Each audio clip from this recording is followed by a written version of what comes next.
É um prazer também estar com você agora para ler Eclesiastes. Nós vamos ler juntos o capítulo 3. Estamos no início do livro e o capítulo 3 ele é muito interessante porque ele fala de prioridades e de que há tempo para todas as coisas. Antes de lermos Eclesiastes 3, nós vamos orar. Vamos lá? Bondoso Deus e Pai, eu te agradeço pela oportunidade de abrir a Bíblia com os meus amigos da Novo Tempo. Dá-nos sabedoria para entender este lindo capítulo, em nome de Jesus. Amém. Vamos juntos então ler Eclesiastes capítulo 3. É um capítulo que fala que há tempo para todas as coisas, então eu vou começar lendo do verso 1 e vou seguindo. Vamos lá. Tudo tem seu tempo determinado e há tempo para todo propósito debaixo do céu. Há tempo de nascer, tempo de morrer, tempo de plantar e tempo de arrancar o que se plantou, tempo de matar e tempo de curar, tempo de derribar, tempo de edificar, tempo de chorar e tempo de rir, tempo de prantear e tempo de saltar de alegria, tempo de espalhar pedras e tempo de ajuntar pedras, tempo de abraçar e tempo de afastar-se de abraçar, tempo de buscar e tempo de perder, tempo de guardar e tempo de jogar fora, tempo de rasgar e tempo de coser, tempo de estar calado e tempo de falar, tempo de amar e tempo de aborrecer, tempo de guerra e tempo de paz. Nesses versos, do 1 até o 7, Salomão então fala de que há tempo para tudo. Ele está falando aqui então que nós devemos fazer um planejamento para a nossa vida. Planejamento para curto prazo, médio prazo e longo prazo. Planejamento para os filhos, planejamento para a sua vida pessoal, para o seu trabalho, ter sonhos, metas e ambições saudáveis. Uma palavra que aqui tem incomodado algumas pessoas é quando Salomão fala que há tempo de matar. O que ele quis dizer com isso? Alguns teólogos acreditam que ele esteja se referindo aqui, como Salomão era rei, a criminosos que recebiam pena de morte. Ou talvez a animais que haviam sido feridos em campo de batalha e que não tinham mais cura. Então, eles praticavam uma morte, um sacrifício para poupar aquele animal de muitas dores. Bom, seja o que for, o que Salomão está falando é que há tempo para todas as coisas, nós devemos atentar para isso. Mas há outros versos muito interessantes também em Eclesiastes capítulo 3. Por exemplo, vamos ler juntos Eclesiastes capítulo 3 e o verso 11. Diz a Bíblia: tudo Deus fez formoso no seu devido tempo e também pôs a eternidade no coração do homem. Bom, apesar de nós termos tempo para todas as coisas, e às vezes nós sermos até escravos do tempo, Eclesiastes, capítulo 3, ele diz que no nosso coração, Deus colocou a eternidade. É aquele sentimento humano pela eternidade, o desejo pela eternidade. Você sabe que todo ser humano sente um vazio no seu coração, que só pode ser preenchido plenamente pela presença de Deus. Porque Deus colocou esse desejo dentro do nosso coração. O desejo de Deus, o desejo de adorar algo, o desejo de buscar as coisas espirituais.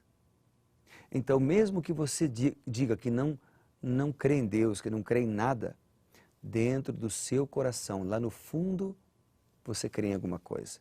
Lá no fundo você tem um desejo de algo mais, que talvez você não saiba o que é. É esse desejo de Deus, de buscar a Deus, que Deus colocou no nosso coração. No pensamento humano está implantado uma profunda preocupação com o futuro e o desejo por Deus, o desejo por algo maior. É essa eternidade, que em hebraico se chama Olam, que Deus plantou em nosso coração.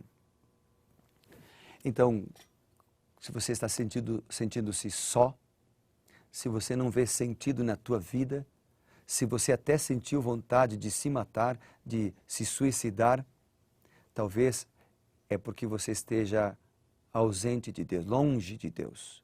Talvez porque você esteja necessitando buscar mais o Senhor e estudar mais a palavra do Senhor. Deus colocou em nosso coração um desejo pelas coisas espirituais. É por isso que quando nós estudamos a Bíblia, nós ficamos felizes, nós nos satisfazemos. Quando a gente começa a descobrir as verdades das Escrituras, elas preenchem plenamente o nosso coração.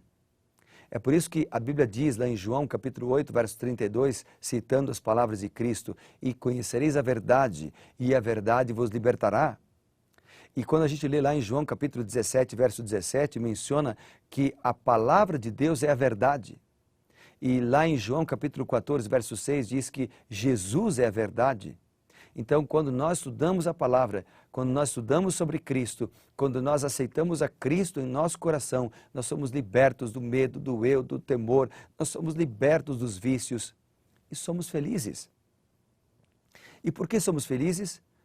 Porque esse desejo de Deus, Deus implantou Ele próprio em nosso coração. Ainda lemos o seguinte em Eclesiastes capítulo 3, no versículo 14. Sei que tudo Deus faz, tudo quanto Deus faz, durará eternamente.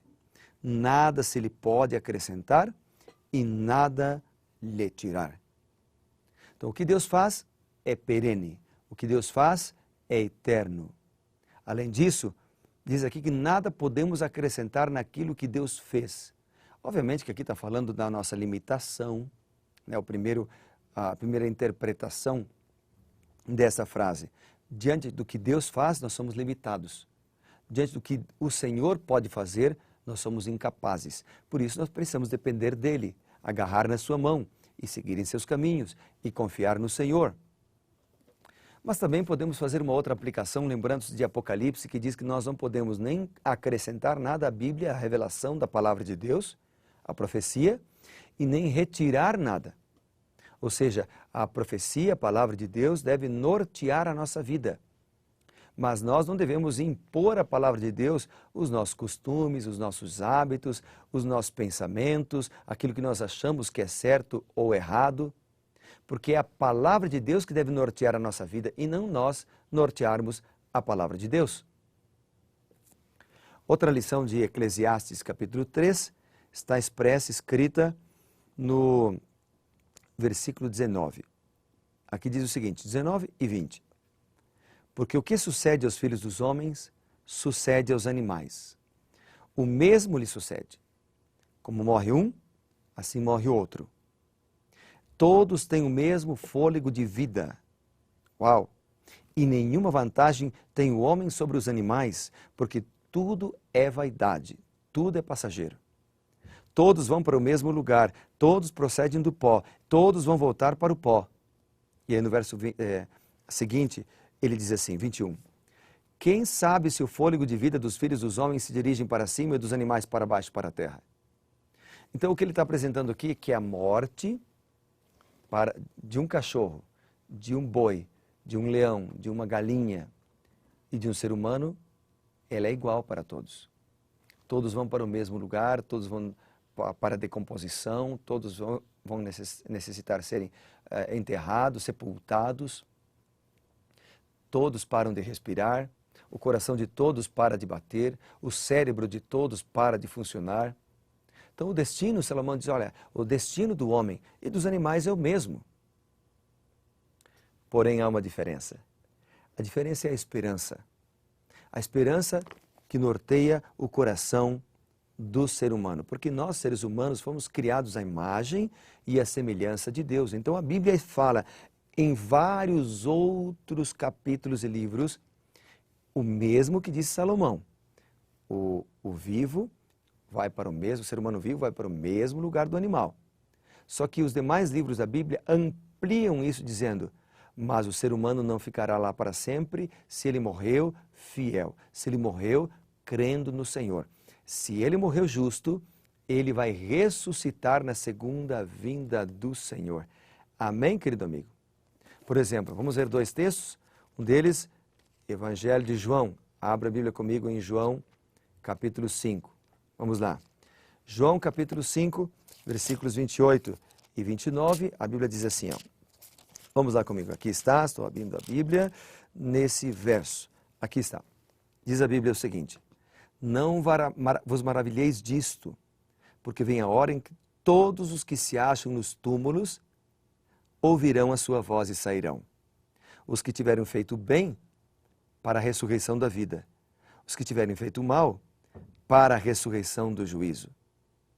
Então, há uma esperança para os justos, há uma esperança para os seres humanos que morreram e dormiram, digamos assim, no Senhor. Lá em 1 Coríntios capítulo 15, Paulo também fala sobre isso, há muitos outros textos, mas Paulo também fala, ele diz, por exemplo, no 15, verso 20, mas de fato, Cristo ressuscitou dentre os mortos. O capítulo 15 é o capítulo da ressurreição, então ele está falando aqui sobre a ressurreição e começa falando da ressurreição de Cristo. Cristo ressuscitou dentre os mortos, sendo ele a primícia dos que dormem, visto que a morte veio por um homem, também por um homem veio a ressurreição dos mortos. Porque assim como em Adão todos morrem, assim também todos serão vivificados em Cristo, cada um, porém, na sua ordem. Cristo as primícias, depois os que são de Cristo, na sua vinda.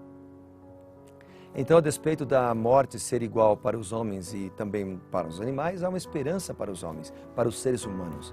A esperança da ressurreição em Cristo Jesus no dia da sua segunda vinda. Bom, resta-nos então nos prepararmos para esse dia, não é verdade? Tudo tem seu tempo e agora é o tempo de nos prepararmos para a segunda vinda de Cristo e para aquele dia quando nós descansarmos, para descansarmos do Senhor. Tudo bem? Tudo certo? Vamos orar então para que nós possamos aproveitar esse tempo para nos preparar? Feche seus olhos e vamos orar ao Senhor.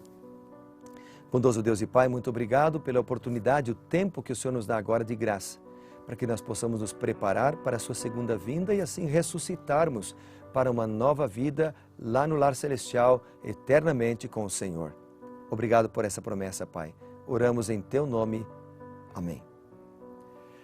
Valeu, que Deus te abençoe, foi muito bom estar com você mais uma vez. Um grande abraço e lembre-se, seja reavivado por sua palavra. Tchau, tchau.